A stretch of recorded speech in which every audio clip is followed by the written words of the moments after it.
satu-satunya kalau boleh saya menyampaikan institusi pemerintah yang bisa diukur dengan model balance scorecard yang real, yang terukur adalah BLU. Karena terkait langsung antara kinerjanya dengan selerenya. Ketika kinerjanya buruk, selerenya bisa di bawah PNS.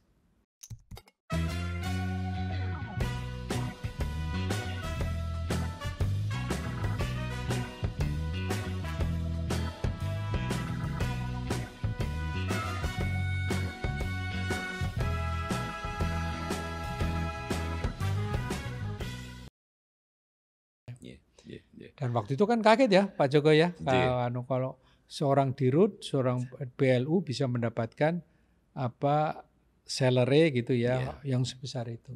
Ya, kalau boleh saya sampaikan Pak, itu sebenarnya nggak luput daripada hasil mengquote apa yang Bapak lakukan dalam perubahan organisasi di Kemenkeu. Saya ingat waktu itu Bapak kan memimpin perubahan organisasi di sana. Salah satu yang Bapak ambil waktu itu kalau jadi high Pak ya, kalau nggak salah untuk ini ya. Itu udah menyampaikan pimpinan yang tertinggi yang penting dihitung dari konteksnya, dari resiko yang diemban. Jumlah kira resiko itu diukur dari berapa jumlah dana yang dikelolanya, diantaranya kalau dia pengelola dana. Ya. Kemudian dari berapa besar scope of work yang dia juga lakukan. Dari itulah kita sampaikan, ini konteksnya kita bisa compare dengan apa yang dilakukan ini di private sector. Itu yang kemarin bisa mengconvince bawa ke Bu Menteri kalau nggak salah, Bapak yang bawa ke sana. Karena waktu itu tentu kami nggak bisa menyampaikan gini. Waktu itu Bapak membuat konsep tentang Kementerian Keuangan dan reorganisasinya itu, juga kami menyampaikan bukti bahwa ini loh di market seperti ini. Dan ini akhirnya menjadi benchmark sampai sekarang. Jadi justru menurut saya setelah sekian lama memimpin BLU dan kami juga menyampaikan ke Bapak kemarin, kita bisa menyimpulkan justru satu-satunya kalau boleh saya menyampaikan institusi pemerintah yang bisa diukur dengan model balance scorecard yang real, yang terukur adalah BLU. Karena terkait langsung antara kinerjanya dengan selerenya. Ketika kinerjanya buruk, selerenya bisa di bawah PNS. Karena memang ukurannya jelas sekali kalau di BLU itu. Ukurannya itu yang kemarin bisa mengkonvers akhirnya itu bisa menjadi memang bisa kadang memang lebih tinggi rata kalau ketika dia mencapai target di atas yang dia janjikan. Nah, gitu kira-kira. Ya, itu alhamdulillah kita bisa membangun sebuah sistem Pak Joko waktu itu dan saya kira memang pertama kali mengkonvins bukan hanya Bu Menteri, tapi di Menko kan Pak. Dan di Menko itu luar biasa. Segini ya gitu.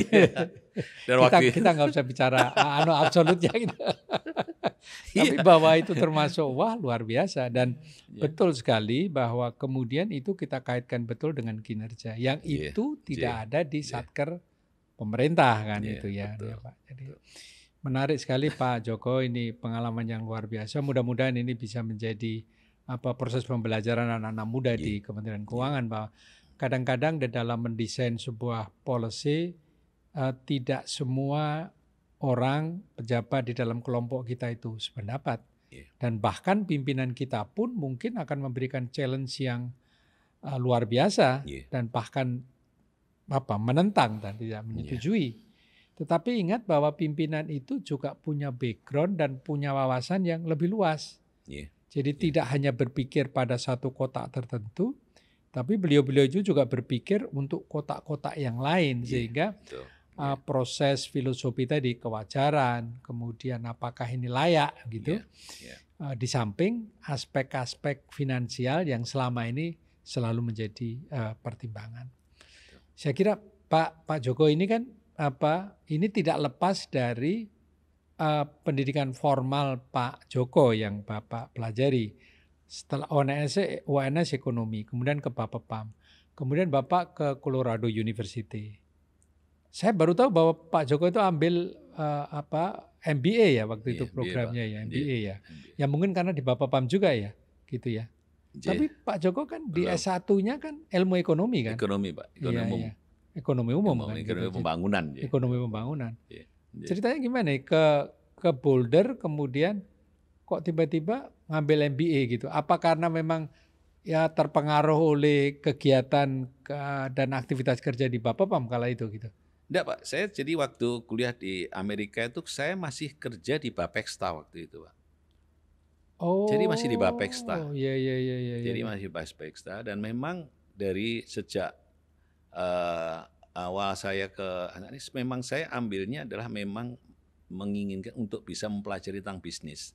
Ya, Oh gitu ya. memang Karena bisnis. background itu ibu tadi yang Iya, anu ya betul. Saya di pasar memang tadi ya. memang itu mendorong ini dan Iya. memang Pak kalau boleh saya sampaikan saya waktu kecil nih Pak, ya wong ya ibu itu ya penjahit dan pedagang ya. Kami hidup dalam kondisi pas-pasan. Hmm, hmm, hmm. Nggak ada bayangan kami itu Pak. Sekecil itu untuk kami ini bisa untuk lulus untuk S1 saja dengan 10 saudara itu luar biasa. Sudah Bapak itu waktu itu ya tadi saya sampaikan Bapak ini hanya ya bukan hanya maksud saya beliau adalah guru. Saya ingin menghormati seorang guru karena itu memang beliau guru. Sehingga pendapatan guru kita bisa ngukur. Dan ibu untuk membantu itu ya menjahit dan pedagang. 10 anak kemudian alhamdulillah hampir semuanya itu adalah sarjana gitu loh. Dan saya mungkin perlu menyampaikan Bapak, sarjana pertama kali di keluarga saya itu saya. Iya iya iya. Karena kakak saya yang beberapa mereka sambil kadang-kadang Sambil harus bekerja ya menjalankan ya ya. pekerjaan. Saya walaupun sambil bekerja, alhamdulillah karena keluhan ibu itulah saya ingin mengatakan saya harus pertama. Tetapi kalau boleh saya cerita Pak, sesungguhnya saya tidak ingin waktu itu jadi sarjana. Cita-cita saya itu mengikuti mungkin juga kayak Bapak. Saya itu suka olahraga Pak. Olahraga saya itu olahraga cowok lah kira-kira seperti Mhm, Bapak, kalau mhm. nggak salah Bapak ini ahli karate. Saya juga dulu ikut seperti itu. Jadi cita-cita saya sebenarnya adalah waktu itu adalah masuk di Akabri. Hmm. Tapi orang tua saya nggak mengizinkan. Oh iya iya iya Jadi iya. pernah saya mencuri itu Pak. Karena kebetulan kakak dari bude saya ini seorang tentara, dari beliau ada pilot. Mhm. Beliau menawarkan saya, ini ada program cross untuk pilot, kamu bisa langsung daftar. Saya daftar Pak, saya itu. Tanpa sepengetahuan orang tua saya, Mhm, mhm. diajak kakak saya. Saya daftar, saya diterima. Tetapi wajib hukumnya tanda tangan orang tua. Oh iya Nah iya. saat itu saya menyampaikan beliau tidak berkenan. Dan saya kuliah cita-citanya kalau memang harus kuliah ya saya memang zaman saya ya pengennya ITB menjadi inilah Pak. Ya saya orang desa nggak ngerti bahasa ini. Alhamdulillah ITB-nya nggak diterima Pak saya. Jadi saya kemudian diterimanya di UNS. Waktu itu terimanya di 2 fakultas yaitu ekonomi dan pertanian. Tapi karena saya sendiri merasa bahwa tujuan yang saya ingin capai tidak bisa, saya menyerahkan itu ke ayah saya. Udah terserah Bapak, mau ambil yang mana. Hmm, Kira-kira hmm, demikian Pak. mhm, Saya mhm, serahkan Bapak. Yang daftar itu bukan saya Pak, ke ke fakultas itu. mhm. Yang bawa itu Bapak saya. Saya Oh selesai itu mana, kamu masuk di sini. Di ekonomi kira-kira. iya iya. Itu Bapak yang menentukan Pak ini. Tapi itu jalan Allah Pak saya kira gitu ya. Iya, ya mungkin Jalan pelajaran Allah, bagi pelajaran teman-teman ya juga. bahwa kadang-kadang kita memiliki sebuah keinginan gitu ya. Iya, Tapi lingkungan kita, bahkan lingkungan terdekat kita yang tidak mendukung. Dan kalau kemudian Anda menerimanya, mungkin itu adalah jalan Allah jalan. yang terbenar. Dan Ya. mungkin cara tanya adalah itu karena kita ikutin orang tua kita. Mhm. Iya. Saya merasa betul dan waktu itu Pak saya ketika saya ini kan karena ibu saya pedagang, saya sering nganterin beliau Pak. Nganterin barang, beliau bonceng saya gitu. Mhm. Beliau sering Bang Bonceng itu mengeluh ke saya gitu. Saya dan mengatakan ke saya gini, saya tuh ingin anak saya itu bisa menjadi dokter. Ini kalau boleh saya ingin nangis setelah itu. Mhm. Mhm. Saya betul-betul nyampein gitu ke beliau. Saya akan ke Amerika.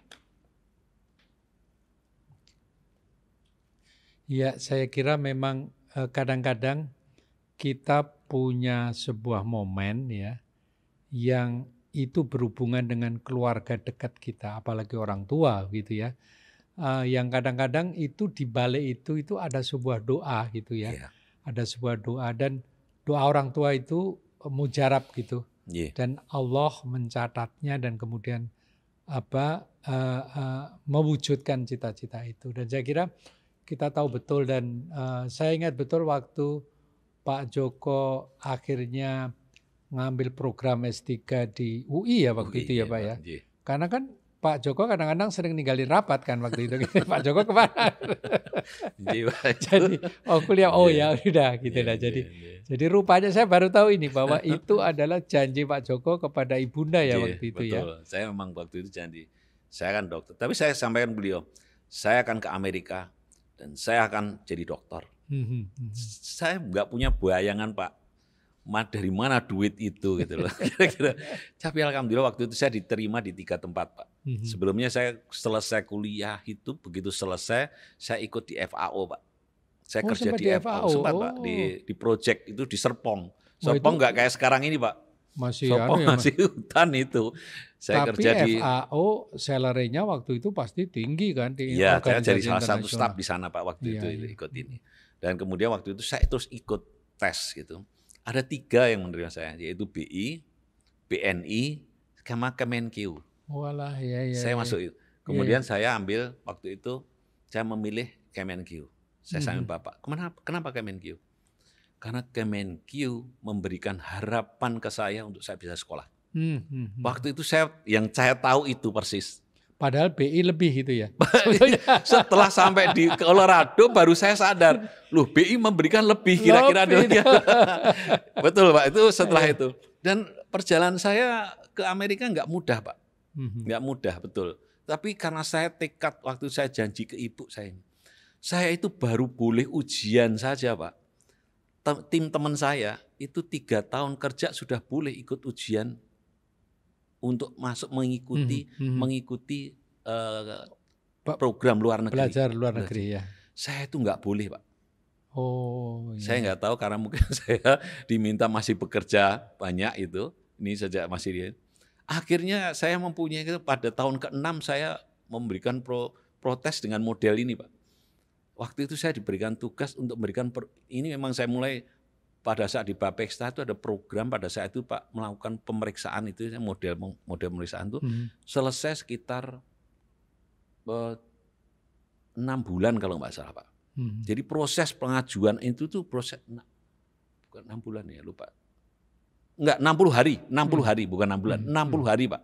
Semua dokumen itu untuk dilakukan pengembalian maupun pembebasan itu diproses 60 hari karena dokumen modelnya adalah dengan waktu itu belum komputerisasi total Pak. Bukan total komputerisasi tapi kita udah mulai komputerisasi. Saya menciptakan waktu itu Pak. Saya menciptakan suatu sistem yang saya menyampaikan ini 14 hari bisa. Kira-kira demikian Pak. Saya masih ingat mungkin Pak salah satu tim Bapak dulu Pak Minto.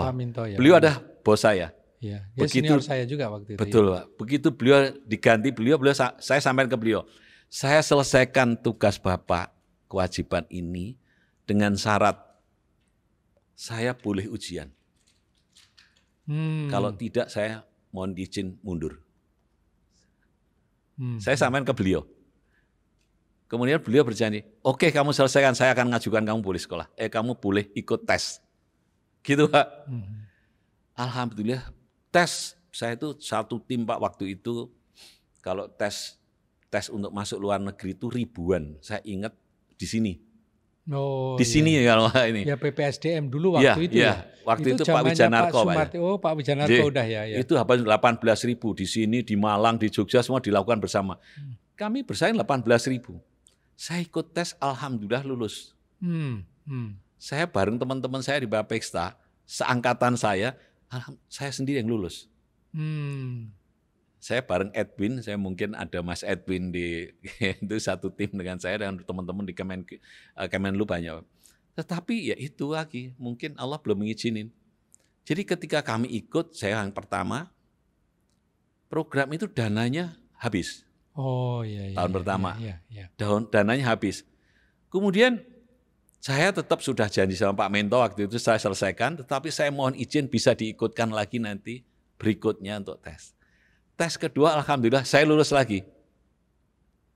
Tapi lagi-lagi tahun kedua saya bareng Said Win itu Pak, dananya belum turun-turun sampai hampir 1 tahun Pak. Jadi 1 tahun tuh saya di sini nih nganggur dari Bapak Eksta sudah keluar, tapi di sini kami masih mempersiapkan persiapan bahasa Inggris persiapan ya, okay. Tapi yang lain itu cuma 3 bulan, kami hampir 1 tahun lebih Pak. Sehingga kami kayak saudara nih, berapa orang waktu itu ada sekitar 23 Pak. Gitu. Itu sampai itu ceritanya. Iya, kadang-kadang untuk mencapai cita-cita kita dihadapkan pada berbagai rintangan dan halangan. Tapi insya Allah itu kepuasannya kan tinggi itu. Begitu masuk Boulder kan gitu. Kan Boulder itu kan ada Economic Institute ya Pak ya. Yang itu kan sebetulnya program pengembangan bahasa Inggris. Tapi Pak Joko ngambilnya kan di Bouldernya kan ya. Di Bouldernya Pak, di Bouldernya. Di Bouldernya 3 bulan Pak. Iya. Banyak sebetulnya gitu. Sayang waktu saya itu saya tidak kebagian ke Boulder Pak. Jadi saya di San Diego. Jadi saya nggak dapat salju Pak. Saya nggak dapat salju itu. Kalau di Boulder kan wah ceritanya foto-fotonya teman-teman itu kan sudah. Saya masih ada proses lagi Pak di situ Pak. Dari Boulder itu saya akan memilih program International Trade and Finance. Saya lamarnya waktu itu diterimanya sebenarnya di beberapa tempat. Saya terima di beberapa termasuk di state, termasuk yang di California. Tapi saya ambilnya waktu itu di Brandeis. Saya nggak tahu Brandeis kayak apa. Saya pertama masuk sana ke Brandeis ke International Trade and Finance itu memang ranking top untuk trade international trade. Saya masuk di sana Pak. Pakai GRE waktu itu belum pakai GMAT karena memang itu adalah bukan kategori untuk MBA waktu itu. Untuk economics itu memang. Economics Pak. Tapi International Trade and Finance belajar di sana seluruhnya nggak ada orang Indonesia, nggak ada orang Asia Pak. Saya satu-satunya orang Indonesia. Seluruhnya orang Jewish. Iya. Saya di sana nggak bisa bahasa. Komunikasi saya betul-betul sendirian dan di Brandeis itu dari di Waltham Pak. Itu dekat kalau dari Harvard itu 10 menit kayak naik kereta dari sana. Itu desa betul. Saya homesick di sana. Iya bisa dibayangkan. Saya nggak bisa ini. Akhirnya saya nggak nahan. Saya mengajukan diri saya ke Pak Wijanarko untuk saya harus pindah. Kalau enggak saya bisa fail di sini. Karena betul-betul homesick nggak bisa ini, saya nggak punya komunitas. Saya di sana desa, betul-betul desa nggak bisa. Kalau saya harus maka tuh belanja jauh, itu nggak punya kendaraan harus jalan begitu. Atau kalau enggak naik ke Harvard naik kereta, keretanya cuma sekali datang gitu kan. Akhirnya saya pindah ke Boulder itu Pak. Alhamdulillah di sana saya ke Denver kembali Pak. Dari Boulder saya ke Denver tuh. Alhamdulillah saya itu menyelesaikan MBA saya 9 bulan. Nah, kemudian saya masih punya waktu. Saya ambil double degree waktu itu. Jadi saya ambil MIS-nya. Gitu. Saya ambil MIS-nya. Tapi sekali lagi saya diperingatkan Pak Wijanarko dan kamu enggak cukup lagi setelah itu. Jadi sebenarnya 3 bulan lagi saya dapat double degree. Tapi saya alhamdulillah mendapat ilmu memang IT. Cocok untuk Bapak Eksta waktu itu kan. Ya. Itu yang saya.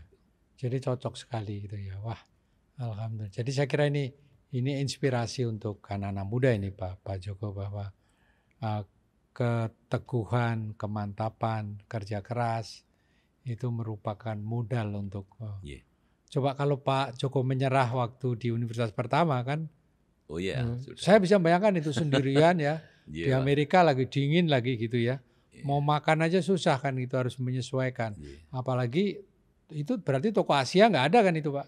Jauh Pak, nggak ada Pak. Kalau itu adanya di Boston-nya. Di Boston ya. Kalau Boston malah mendingan di Boston atau Harvard gitu yang sudah komunitasnya betul-betul internasional gitu. Oke Pak Joko, saya kira itu sebuah karya yang luar biasa. Tapi non sewu, sekarang Bapak Ibu masih sugeng atau? Saya itu anak yatim piatu sekarang Wah. Pak. Yatim piatu. Jadi Iya. Saya yakin bahwa Bapak Ibu di surga sana mendengarkan Amin, dan amin, menyaksikan amin. anaknya yang sukses ini menjadi sangat Amin, ya. puas gitu insya Allah. Dan memuaskan orang tua itu ganjarannya surga Pak Joko. Amin, amin. Amin. Nah Pak Joko ini kita teruskan dulu yang Iya. mengenai pendidikan formal. Nah terus Pak Joko kemudian dengan janji Pak Joko ke Ibunda tadi bahwa akan sekolah doktor, waktu itu nggak terpikir waktu sekolah di Boulder ya di Amerika terus ingin mengambil program lanjutan S3 gitu atau memang sudah berhenti betul gitu Enggak, Pak. programnya? Waktu enggak boleh, Pak. Oh, Memang waktu kita era zaman di angkatan kami itu enggak boleh kecuali dosen atau peneliti. peneliti ya. Itu tahun berapa Pak Joko ya anunya? Saya di tahun berangkat tuh 94 awal, Pak. Oh iya. 94. Itu belum enggak boleh waktu itu kita minta. Saya berangkat tahun 89 atau 90 gitu, itu mulai. Dan saya angkatan pertama di mana tidak ada family allowance. Nggih. Dulunya nggih, kan, jadi wah dulu kan nggih, anu. nggih, nggih, nggih. Jadi saya berangkat sendiri Nggih, juga. nggih. Jadi saya kira saya bisa membayangkan itu. Jadi tingkat kesulitannya lah dalam Nggih. konteks finansial ya walaupun sebetulnya itu cukup kalau kita mau Oh, nggih. bekerja Saya berhemat sambil lah. kerja juga itu, Pak. Nah, itu luar Jadi biasa di gitu. di Denver itu saya kerja ngoper koran itu. Oh, Saya loper koran iya, siap pagi. iya. Jadi bangun 5:30 gitu, nanti 5:30 selesai. Iya. Itu satu mobil itu penuh koran. Sehingga ya ada senininya Lempar-lempar, lagi iya, iya. ininya Pak kami. Olahraga tangan gitu ya, lempar-lempar itu. Itu setiap pagi kita harus bungkusin koran Iya, dulu iya. gitu. Pakai plastik kan Pak? Saya Pakai plastik plastik. itu. Saya kerja itu Pak. Iya, iya luar biasa. Iya, jadi- Nah itu kembali tadi, iya. kemudian keinginan Pak Joko untuk melanjutkan S3 itu triggernya apa waktu itu? Apakah betul-betul janji pada ibunda atau ada sebuah Betul. tuntutan gitu?